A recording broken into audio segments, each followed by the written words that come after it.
Meus irmãos, abram a palavra do nosso Deus em 1 João, ou na primeira carta de João, no capítulo 2.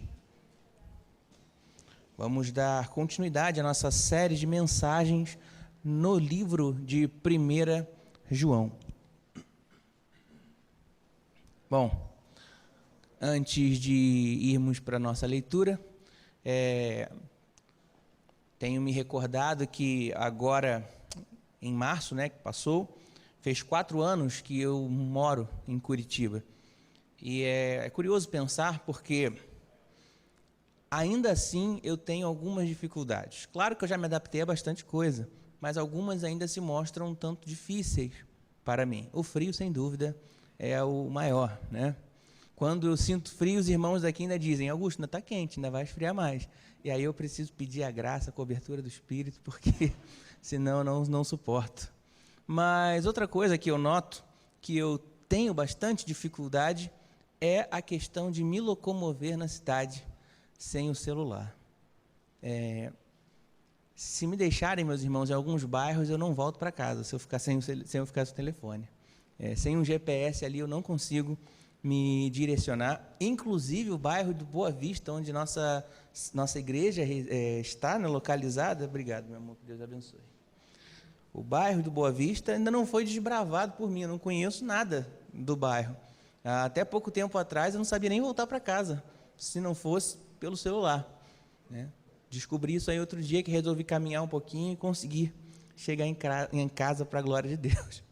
Mas é interessante a gente pensar nessas questões, porque quando a gente está num local que a gente não conhece, a sensação de insegurança, ela é grande, não é verdade? A gente fica um pouco inseguro porque a gente não conhece o lugar, a gente não sabe o que pode acontecer.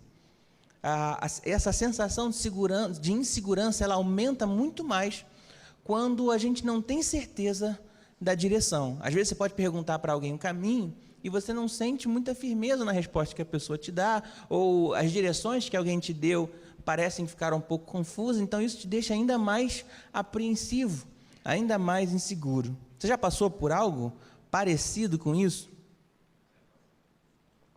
Amém, meu irmão. Pensei que eu era o único. Certa vez, indo para a faculdade pela primeira vez, quando jovem, e lá no Rio de Janeiro costuma dizer isso, a gente acaba transitando muito mais entre cidades do que entre bairros. Aqui em Curitiba a gente transita mais entre bairros, porque graças a Deus é uma cidade que tem bastante condições, tem bastante recursos. Mas lá no Rio de Janeiro não é muito assim, principalmente a minha cidade, que é uma cidade pequena. Então, para ir para a faculdade, eu tinha que cruzar aí pelo menos umas 4 ou 5 cidades até chegar no lugar onde eu fazia a faculdade. E lembro que me perdi no caminho de casa, uma grande desventura aconteceu, eu acabei me perdendo para voltar para casa. Minha mãe que está aqui vai lembrar do choro, do desespero familiar. E o meu celular, a bateria acabou, e eu fiquei: meu Deus, como eu faço agora? E olhei para o trilho do trem, lembrei que na minha cidade tem um trilho do trem, e pensei: vou seguir o trilho do trem. Inevitavelmente, ou hoje, ou no mês que vem, eu chego. Eu vou estar seguindo o trilho, Até que comecei a cansar e tive que perguntar para alguém: meus irmãos, eu não chegaria nunca, eu estava indo na direção contrária. Eu estava indo para outro lugar. Eu jamais chegaria na minha cidade se não tivesse perguntado para alguém. Eu estava seguindo o trilho do trem na direção oposta. O que eu quero dizer com tudo isso, meus irmãos? Num certo sentido, num sentido bíblico, a gente sabe que a palavra de Deus, a Bíblia, ela é a nossa principal direção. Nós entendemos que sem ela, nós não podemos caminhar ou conhecer a Cristo. Mas num sentido um pouco mais específico, talvez você possa se perguntar, e isso foi até uma parte do que nós falamos no domingo passado pela manhã, mas como eu posso ter certeza da minha salvação? Alguém pode te perguntar: como você sabe que você é salvo? É importante você sentir no seu coração, mas é importante também você dizer o porquê você crê nisso. Afinal de contas, não é a função da grande comissão pregar o Evangelho? Então, como você vai pregar o Evangelho para alguém se você não sabe responder para a pessoa uma pergunta que é tão simples, que é um fundamento da nossa fé. Como você sabe que você é salvo? É claro, eu não vou constranger ninguém perguntando para você, mas alguém poderia dizer, bom, eu sei que eu sou salvo porque Jesus morreu por mim. Bênção, está no caminho certo. Mas eu te pergunto, como você sabe que Jesus morreu por você? Porque eu sinto no meu coração, está no bom caminho. Mas como você sabe que o seu coração não está te enganando? Porque a palavra de Deus diz que o coração do homem, ele é enganoso. E agora, como é que você responde tudo isso? E agora? A gente precisa ter essas coisas muito bem definidas, porque esses princípios são sinais da nossa fé. E como a gente tem essa resposta para dar, ou sobretudo, como me sinto seguro se não sei responder nem para o outro ou para mim a certeza da minha salvação?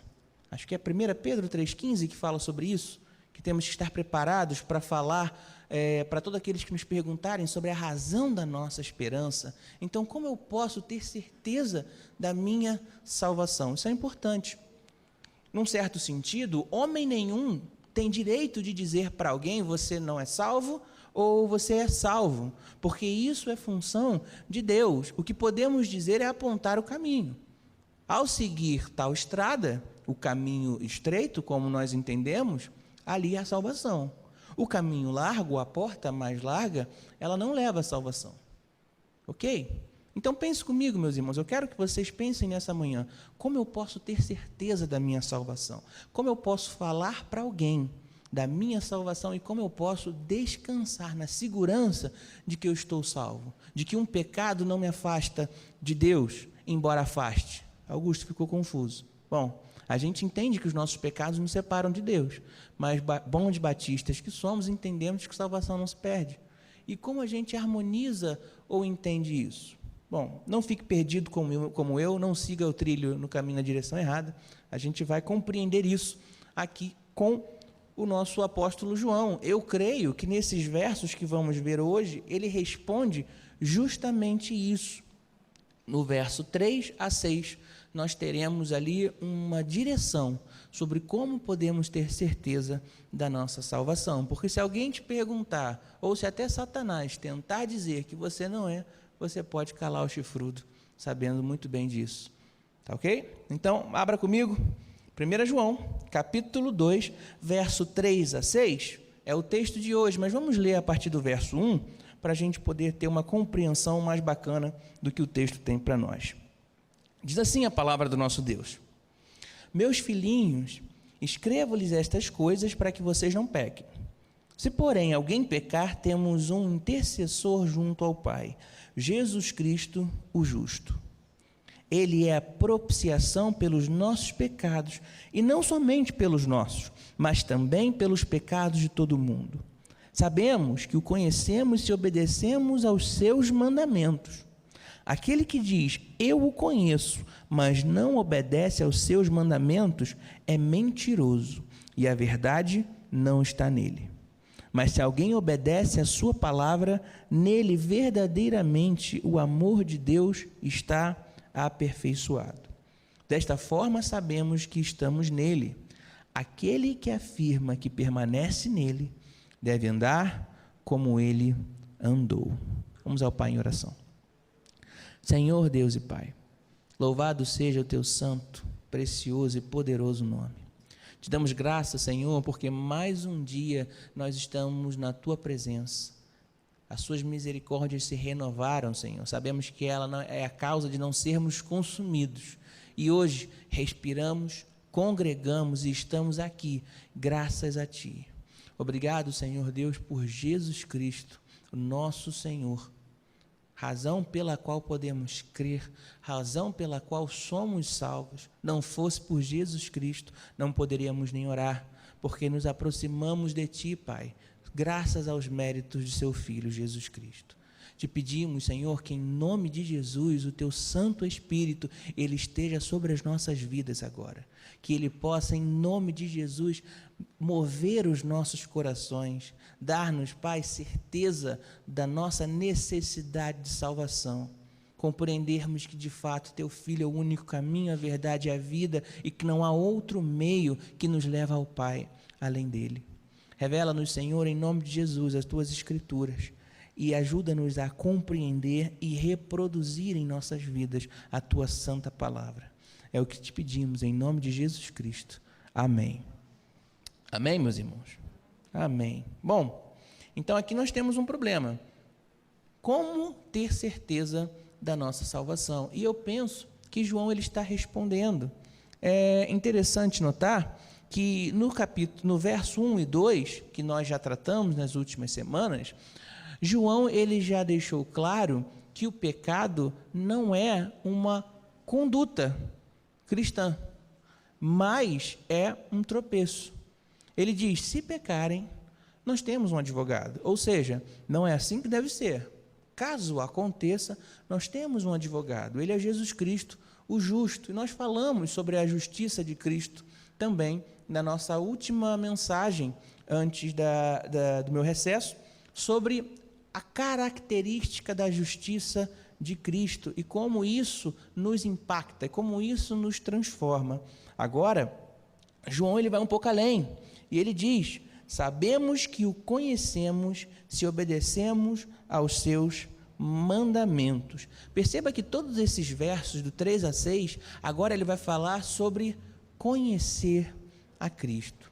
Essa palavra é a chave de todos esses versos. Se a gente não compreender o sentido certo dessa palavra, a gente não compreende o que João quis dizer. E aí a gente acaba se distanciando, não só da palavra de Deus, mas como do próprio Deus da palavra.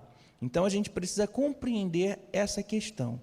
Bom, para João, conhecer a Cristo parece ser bastante importante. Ele diz que é preciso conhecer a Cristo. Você vai perceber também mais uma faceta, né, dessa compreensão de João no capítulo 17, agora não da carta, mas do Evangelho de João. Você vai comigo e também tem na projeção para os irmãos que estão em casa, João, capítulo 17, o verso 3. João diz algo importante ainda nessa mesma temática. João 17, verso 3. Assim, ora Cristo, dizendo, esta é a vida eterna, que te conheçam, o único Deus verdadeiro e a Jesus Cristo, a quem enviaste. Eu vou ler novamente o início. Esta é a vida eterna, que te conheçam. Note aqui, meus irmãos, que então a vida eterna, conhecer a Cristo é a essência da vida eterna.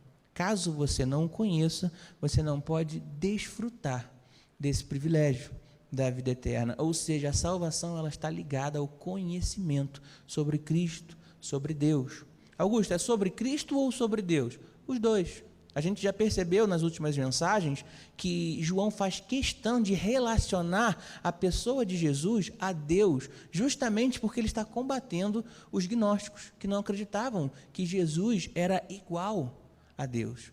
Então aqui é muito importante compreender que a essência do Evangelho está no conhecimento de Deus, mas isso ainda não nos ajuda, porque a gente precisa entender que tipo de conhecimento é esse, principalmente porque hoje em dia conhecer é meio vago. Essa palavra para nós ela tem um sentido de um pouco que nos dá essa percepção um tanto quanto vaga. Por exemplo, você conhece o rapaz da padaria, você compra pão todo dia lá com ele, mas será que você sabe realmente o que ele tem feito?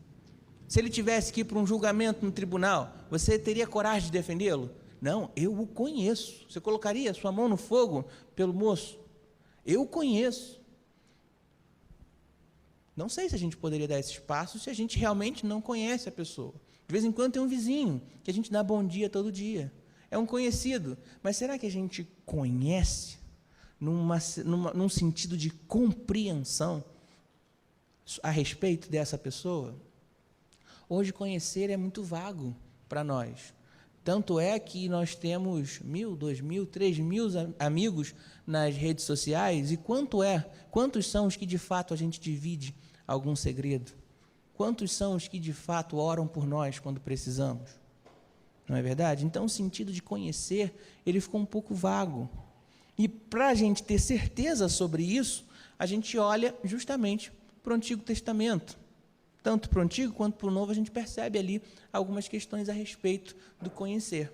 Por exemplo, no Antigo Testamento, quando a gente vê a palavra conhecer, ela normalmente está relacionada a uma intimidade de casal, não é verdade? Quando diz que certo varão não conhecia a moça, significava o quê? Que ele ainda não tinha relações com moças, com mulheres. Quando diz que fulano não conhecia a ciclana ou ciclano aqui, significava da intimidade de uma relação entre casal. E é por isso que a Bíblia também afirma que as relações, nesse sentido, elas não podem ser feitas com muitas pessoas. Por quê? Porque é uma relação de conexão exclusiva, única. Então, o jovem que pensa que pode reproduzir esse ato com todos os rapazes ou com todas as moças que conhece, cai nesse erro. E nós já falamos aqui sobre isso. O sentido primeiro do casamento não é a minha alegria, não se assuste. Eu não casei porque, em primeiro lugar, eu queria estar alegre. Esse não é o primeiro sentido do casamento. Nós vemos isso em Efésios, no capítulo 5. O sentido primeiro do casamento é representar a Cristo. É representar quem Cristo é e a relação que Ele tem com a sua noiva. De modo, então, que quando eu amo a Bruna, minha esposa, as pessoas devem olhar para isso e pensar, quanto mais Cristo deve nos amar. De modo que quando a Bruna representa ou deixa claro que me ama, as pessoas devem pensar, é assim que a igreja de Deus deve amar a Deus. Essa é a relação do casamento, nós já entendemos isso. Então, é preciso reforçar em nós essa ideia de que o conhecimento não é um aceno. Não é só, não, eu dou oi para ele todo dia. Não. Aqui é uma questão de intimidade. Nós vemos isso também no Novo Testamento. Você pode notar isso em Mateus capítulo 7. Nós fizemos essa leitura na semana passada e ela é importante.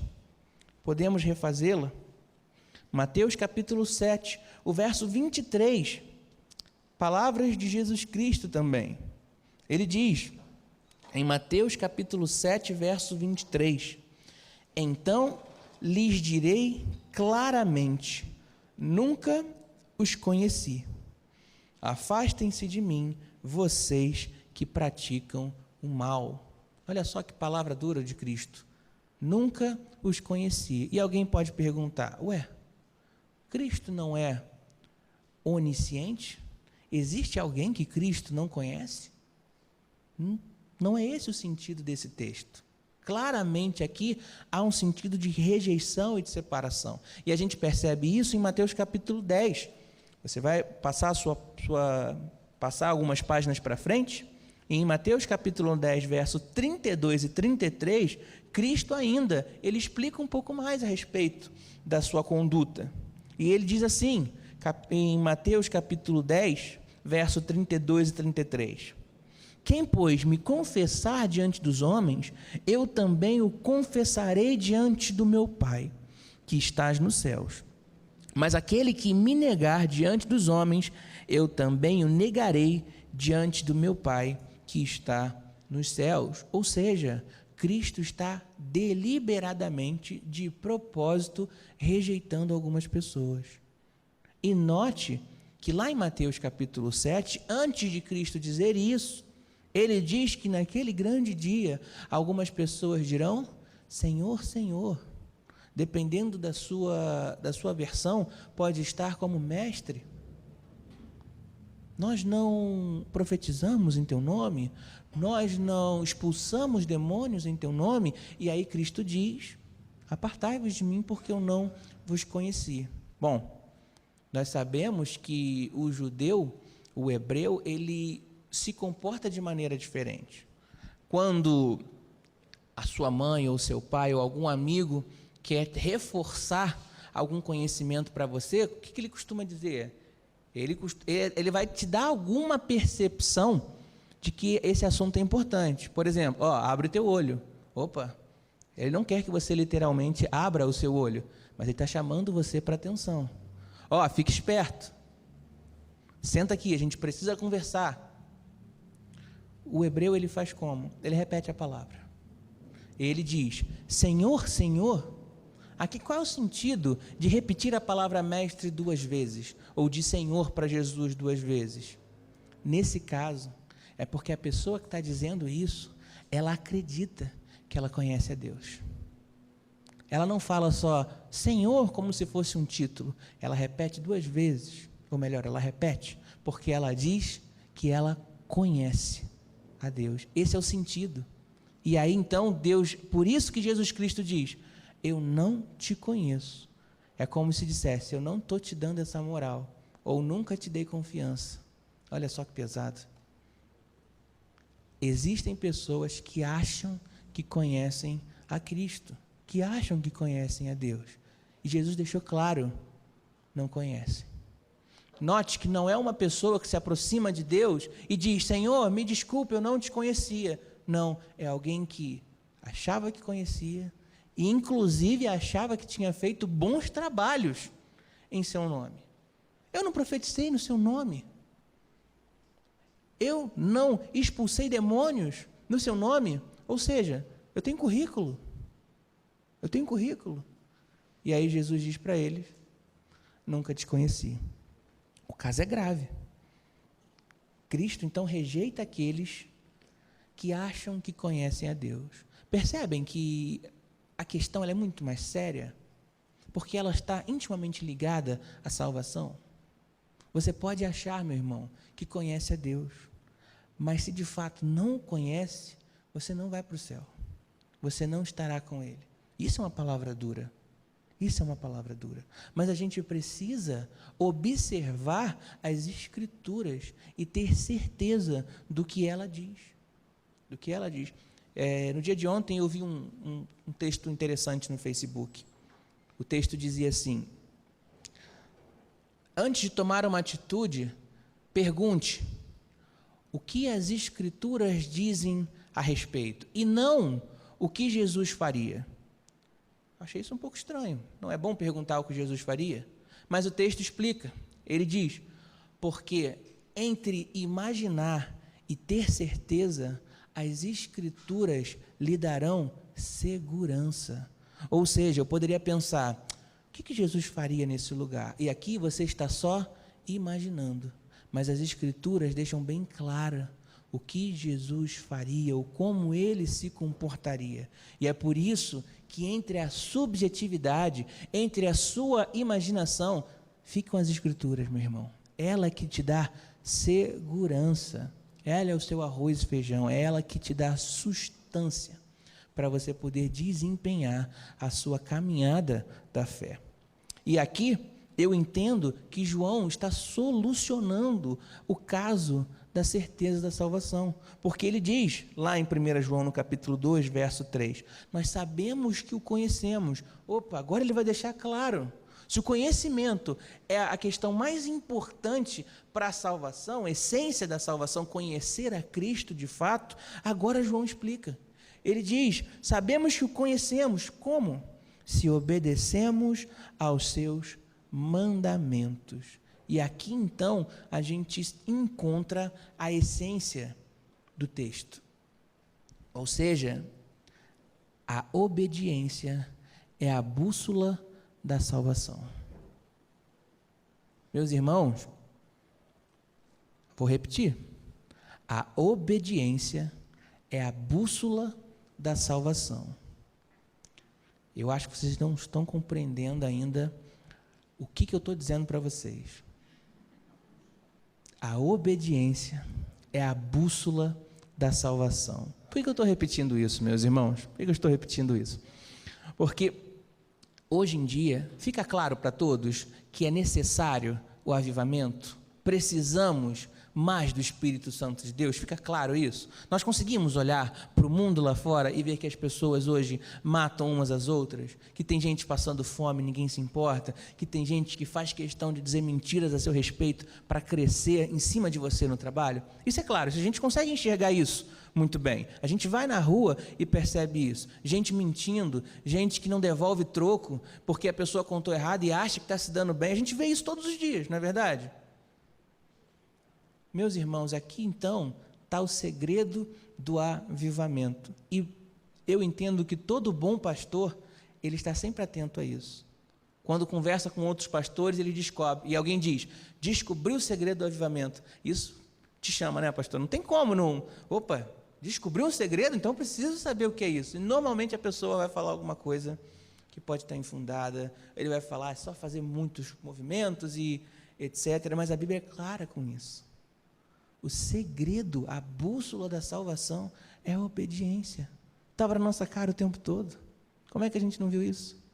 João está deixando claro, é a obediência. Meus irmãos, lembrem-se disso, a desobediência é a marca da queda. Adão e Eva caíram por quê? Desobedeceram. O primeiro rei de Israel, Saul, foi rejeitado por quê? Desobedeceu a Deus. E o rei Uzias, que o nosso pastor, há alguns meses atrás, trouxe aquela excelente exposição sobre o rei Uzias, um homem que fez tanto pelo seu povo, um homem que fez com que Israel crescesse de uma maneira geográfica, em expansão territorial, que nenhum rei havia feito, um rei que foi tão rico, trouxe tantas coisas para Deus. O que ele fez? Entrou no Santíssimo Lugar e tentou ele mesmo queimar incenso. Foi repreendido pelos levitas. Isso não te compete. O Senhor é um bom rei. Isso não te compete. Não podemos confundir as coisas. E aí o que acontece? Uzias é impedido. Antes de sair do templo, ele já está leproso e precisou ficar para o resto de sua vida numa seção separada, onde não pôde voltar mais para o seu palácio. E morreu como um leproso. E aqui a percepção é de separação. Morreu como um separado, mas não num bom sentido que a santidade traz, num sentido de rejeição. Perceba, meus irmãos, que a desobediência, ela é a marca da queda. O jovem que está me ouvindo consegue entender agora por que fere tanto o seu pai e sua mãe quando você o desobedece? Porque da mesma forma somos semelhança à imagem de Deus e a desobediência fere a Deus. Essas coisas são todas relacionadas, não é uma mágica, está tudo relacionado na palavra de Deus. E aqui nós temos que fazer um contraponto, porque vocês se lembram, tenho certeza disso. O texto de João, de 1 João, ele tem como base o combate de seitas e heresias. Foi uma carta escrita para dar segurança para a salvação dos crentes e combater as heresias. Gente ruim que dizia coisa errada a respeito de Deus e fazia com que o povo de Deus se afastasse. E aqui, o gnosticismo, ele puxa para si o domínio da gnose, o domínio do conhecimento. Não é coincidência que João está dizendo aqui, que para conhecer a Deus é preciso obedecer. Ou seja, ele de propósito usa a palavra que é característica daquele grupo e diz, vocês estão tão preocupados com o conhecimento, mas vocês não entendem. Porque o conhecimento aplicado é obediência a Deus. E vocês não se comportam dessa maneira. Por quê? Porque os gnósticos aqui, eles variavam entre as suas condutas. Existiam aqueles que se sentiam muito mais especiais porque tinham conhecimento de Deus. Olha só que interessante, eles acreditavam que dominavam conhecimento sobre a pessoa de Deus, então eles tinham direito à salvação, outras pessoas não, e como a salvação vinha pelo conhecimento exclusivo, o meu comportamento não importava.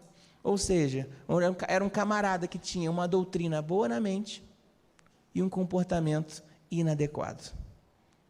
Já viu alguém assim? Ortodoxo na mente, herege na conduta? Já viu alguém assim? Hoje em dia, meus irmãos, eu receio que esse é o maior problema do cristianismo do século XXI. Muitas pessoas dizem coisas boas, mas não as praticam. E aí lá fora fica muito fácil para fazer essa exposição. As pessoas apontam claramente, você não adianta você falar isso e fazer aquilo. Você faz o dia inteiro ou o tempo todo. Todo mundo sabe que você faz isso. Todo mundo sabe que você estava ali quando você não deveria estar. Todo mundo sabe que você fez aquilo que você não deveria fazer. Ou seja, que conduta é essa? O gnóstico, então, ele era caracterizado por esse tipo de conduta. Num segundo momento, ele começa a dar, então, espaço ao misticismo. Ele entende que, na verdade, muito mais importante do que saber sobre Deus, é preciso sentir sobre Deus. Já ouviu alguém falando isso? Na internet tem tanto teólogo que fala sobre isso, né? Eu não quero religião, eu quero a Cristo. E tem gente que pula, sente até uma presença do Espírito quando diz isso. Eu não quero religião, eu quero a Cristo. Eu não quero a igreja, eu quero o Senhor da igreja. Que bonito, se emociona. Mentira, meus irmãos. Isso é mentira, isso é pecado, isso leva todo mundo para o inferno. Não dá para dissociar essas coisas. Não dá para dissociar essas coisas. Você não pode querer o Senhor da igreja e detestar a sua noiva. Você consegue ir na casa de um amigo e amá-lo e odiar a esposa dele? Você consegue? Ele te trata bem, sabendo disso? Eu suponho que não. Porque você acha que o Senhor da igreja, o noivo da igreja, vai te tratar bem se você odeia? Mas tem gente que acha que funciona. Ok?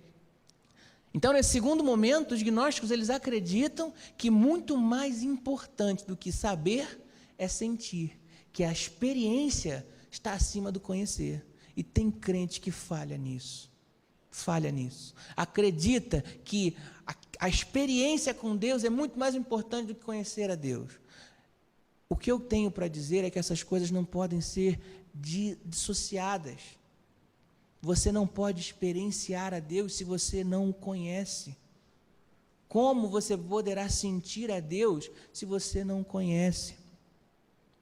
Esse, meus irmãos, é um ponto central foi um ponto central na minha conversão, porque aos 21 anos, depois de ter ouvido tudo o que minha mãe poderia ter dito para me ensinar a respeito de Deus, estava eu agora cursando faculdade, com os meus 21 anos, super crente que era dono de si, super crente de todas as minhas escolhas e senhor de mim mesmo, mas comecei a pensar a respeito da existência de Deus. Será que Ele existe? Será que de fato Deus existe? E me lembro de estar numa igreja onde eu não queria estar, apenas por respeito a um amigo que me fez um convite. E fiquei lá ouvindo um pastor que eu não conseguia entendê-lo. E todo aquele momento para mim era muito estranho. E eu não conseguia entender nada daquilo. Mas algo ressoou na minha mente. E eu quero dividir isso com vocês. O meu pensamento foi o seguinte: se Deus existe, por que Ele se revelaria para mim e não para outra pessoa? Por que para mim, exclusivamente para mim? E aí eu comecei a pensar, será que não é pretensão? Será que não é arrogância um garoto de 21 anos, de 20 anos, achar que Deus vai parar tudo que está fazendo para se revelar para mim, enquanto tem gente que passa madrugada chorando para vê-lo e conhecê-lo? Tem gente que estuda 3, 4, 5 línguas para poder compreender a palavra de Deus da melhor maneira possível para servi-lo. E aí eu que jogo bola todo sábado, somente, e eu vou para a faculdade. Será que Deus vai parar tudo que está fazendo para responder a mim? Olha, eu digo que Ele para. Eu até confesso que Ele para mesmo. Ele parou Paulo, que estava indo matar os outros, estava indo buscar carta de prisão, na verdade, que aplaudia para a morte de crente. Ele para sim, mas a grande questão é, por que você acha que Ele deve sempre fazer isso? Não se engane, Deus Todo-Poderoso, Ele é santíssimo, seu trono está no mais alto dos céus, e nós achamos que Ele tem que vir a nós, e não nós a Ele. Entenda que para conhecer a Deus com intimidade é preciso buscá-lo. E aqui João está rebatendo esses gnósticos, dizendo, é preciso obedecê-lo. E aqui o Hernandes Dias Lopes traz uma frase muito interessante, eu acho que consegue resumir bem legal essa percepção. Ele diz assim: o verdadeiro conhecimento de Deus nos vem pela revelação. Ou seja, enquanto os gnósticos criam que vinham através do conhecimento deles, e depois de um momento de misticismo, de experiência, o cristão conhece a Deus porque Deus se revela, Deus se comunica. E ele continua a sua fala. O verdadeiro conhecimento de Deus nos vem pela revelação e é evidenciado pela obediência. Ou seja, como eu sei que Deus está agindo sobre a sua vida? Como eu sei que você, de fato, tem o privilégio da companhia do Espírito Santo? Porque você obedece os mandamentos. E aqui o sentido é duplo. Tente entender. Você começa sem entender. Caminha. Eu vou obedecer. Ainda que eu não entenda, eu vou obedecer. Por isso, e enquanto isso, Deus derrama graça sobre a sua vida, para que você tenha compreensão daquilo que te falta, para que você continue a sua caminhada. Ou seja, ao mesmo tempo que obedecer é uma prova, é também o caminho pelo qual Deus continua derramando graça e conhecimento sobre a sua vida. É um sentido duplo, mas a nossa sociedade, a nossa cultura odeia a obediência. E como ensinar isso aos nossos filhos? E como reproduzir isso em nossas vidas? João, ele é claro aqui. Eu disse para vocês no início da nossa série de exposições, a primeira carta de João, ela é justamente para dar certeza da salvação. E agora ele bate num ponto importante. Conhecer a Deus, a intimidade do conhecimento de Deus está em obedecê-lo. Então, como eu posso ter certeza da minha salvação? Obedeça a Deus. Obedeça aos seus mandamentos. Deixa eu provar por que eu acho que faz sentido o que João está dizendo. Nós lemos Mateus capítulo 7, verso 23, certo? Mateus capítulo 7, verso 23, palavras do nosso Senhor Jesus Cristo, disse assim: então eu lhes direi claramente, nunca os conheci, afastem-se de mim vocês que praticam o mal. A minha versão, ela está o mal. A versão de alguém está diferente? Está diferente, meu irmão? O que está dizendo na sua versão?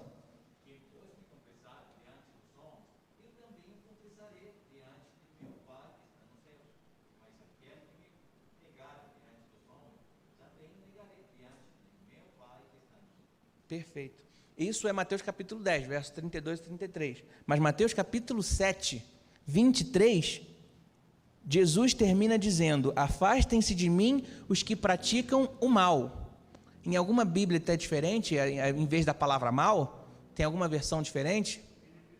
Iniquidade, legal. Iniquidade. A gente traduz isso como mal também. Mas deixa eu dar para vocês aqui um sentido que para mim mudou completamente a compreensão desse texto. Porque para que a gente pudesse compreender um pouco melhor, foi utilizada a palavra iniquidade e mal. Mas no grego, a palavra utilizada é anomia. E aqui, o a, nós sabemos que ele traz o sentido de negação. E aqui, anomia tem a ver com lei. O que Cristo está dizendo é, num sentido muito mais claro, é: afastem-se de mim, vocês que praticam aquilo que eu condeno. Vocês que praticam ou andam como se eu não tivesse dado uma lei para vocês obedecerem.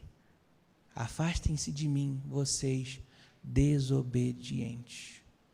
Olha o impacto que o texto traz. Continua caminhando, varão, sem obedecer a Deus. Continua caminhando, minha irmã, sem obedecê-lo. Esse é o resultado natural da desobediência, a queda. A queda. Percebam agora a nossa necessidade de obedecer a Deus. Por quê? Como eu disse, a obediência é a bússola da salvação. Uma aplicação para você no seu dia a dia, meu irmão e minha irmã. Quer saber se está tudo bem na sua vida espiritual, se você caminha para o céu? Pergunte a si mesmo: essa atitude que eu vou tomar comprova que eu sou salvo? Se eu mentir agora, eu obedeço aos mandamentos? Se eu xingar alguém, eu obedeço aos mandamentos? Se eu me irar, eu obedeço aos mandamentos. Se em qualquer ocasião, com essa atitude que eu quero tomar, estarei eu obedecendo os mandamentos? Guarde isso no seu coração, meus irmãos. Essa é a receita do melhor bolo que alguém poderia te dar. Guardar os mandamentos, obedecer a Deus, é o sinal da sua salvação. Porque você obedece, você é de fato salvo. E alguém pode perguntar agora: o que eu ganho com isso? O que eu ganho com isso? Porque eu não sei se você já viu, irmão Augusto, mas é difícil. É difícil de obedecer toda a lei. Então, o que eu ganho com isso? Ora, se a salvação não é o bastante, o que João diz no verso 5 e verso 6 desse texto é o seguinte: mas se alguém obedece a sua palavra, nele verdadeiramente está o amor de Deus, ou o amor de Deus está aperfeiçoado nele. E continua: desta forma, nós sabemos que estamos em Deus. Aquele que afirma que permanece nele deve andar como ele andou. O que você ganha com isso, meu querido? Você passa a andar como Jesus andou. E o que nós sabemos a respeito de Jesus é que ele era amado por Deus. Você quer ser amado por Deus? Obedeça aos mandamentos. Em Marcos, capítulo 1, verso 10 e 11, nós temos a certeza de que Cristo era amado por Deus. Não só porque ele disse, seria o bastante, mas não só por isso. Marcos capítulo 1, verso 10 e 11. Assim que saiu da água, Jesus viu o céu abrindo, e o Espírito desceu como uma pomba sobre ele. Então veio dos céus uma voz: Tu és o meu Filho amado, de ti me agrado, ou em ti me comprazo. Meus irmãos, entendam uma coisa: no Antigo Testamento era comum Deus aparecer ou falar claramente, de maneira audível, era comum.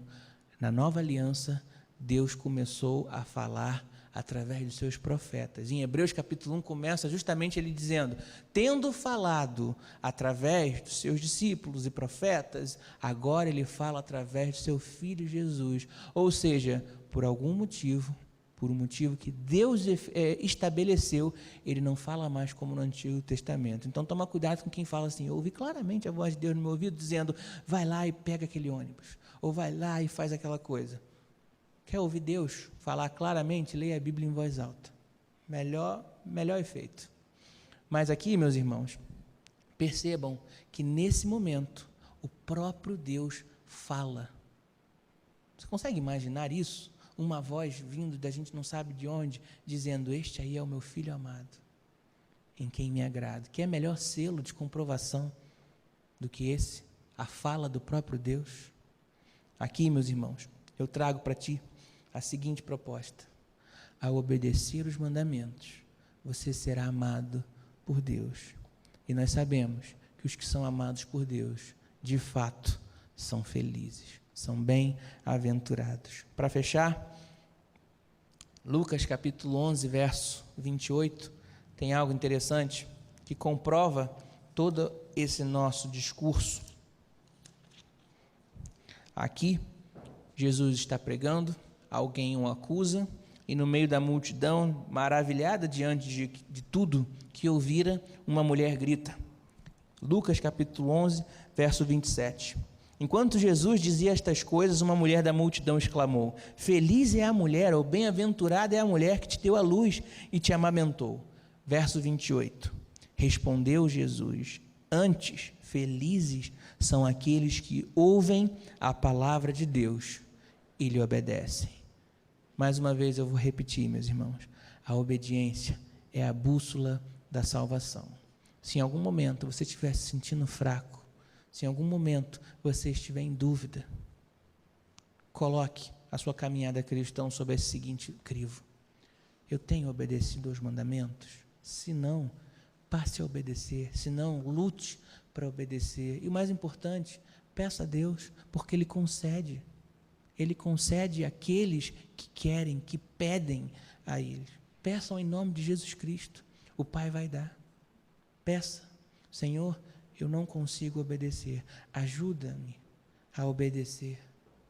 Ensina-me a obedecer. Meus irmãos, eu prometo, Ele vai responder. Ele vai responder a oração. Ore e busque na Bíblia, e eu te prometo, Ele te responderá. Se alguém te perguntar, a bússola da salvação é a obediência. E mais uma vez eu digo, obedeça aos mandamentos. Essa é a prova de que você é salvo e remido em Cristo Jesus. Amém? Vamos orar? Você pode se colocar de pé enquanto nossos irmãos de louvor, eles se preparam para uma canção. A único, pode ser? Enquanto os irmãos se preparam, a gente vai orar. Curve sua cabeça. Senhor Deus e Pai, louvado seja o teu santo nome. Obrigado, Deus, pela tua santa palavra. Obrigado pelo teu Santo Espírito. Não nos deixou órfãos, Senhor. Tu disseste que o teu Espírito estaria conosco. E cada vez que nós lemos a tua palavra, o teu Espírito se faz presente, nos revelando, nos dando verdadeira compreensão.